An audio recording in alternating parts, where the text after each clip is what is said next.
the bite of death, dying to one's little ego and becoming a vehicle of the knowledge of the transcendent, becoming transparent to transcendence.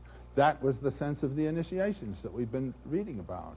The woman becomes a vehicle at the time of her menstruation, and the man in his ceremonial is a vehicle as well. And so the world of art. The two hands, now this is important, good and evil together. The yin-yang cycle, the Chinese. The mystical dimension is beyond good and evil. The ethical dimension is in the field of good and evil. And one of the problems in our religions lies in the fact that it's accenting right from the very start the good and evil problem. Christ comes to atone for a sin, evil atonement. It struck me some months or years perhaps ago that the first people to listen to St. Paul were the merchants of Corinth. And so we have the vocabulary of debt and payment in our interpretation of the mythic themes. Whereas in the Orient, the interpretation is in terms of ignorance and illumination, not debt and payment. And the debt and payment thing goes haywire when you realize there was no Garden of Eden, there was no fall of man, and so there was no offense to God, and so what's all this about paying a debt? You have to read the symbols in another vocabulary now.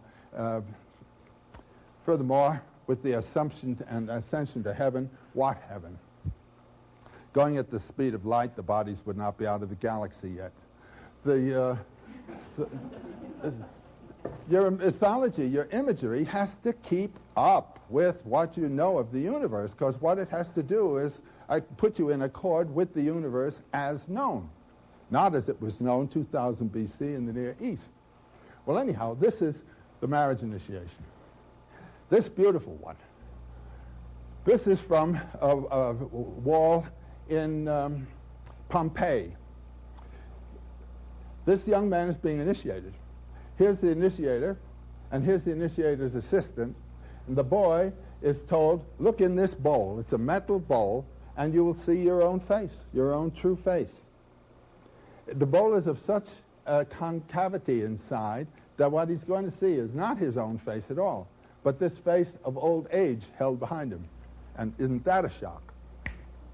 He is being introduced to what our American Indians call the long body, the whole body of your life from birth to death.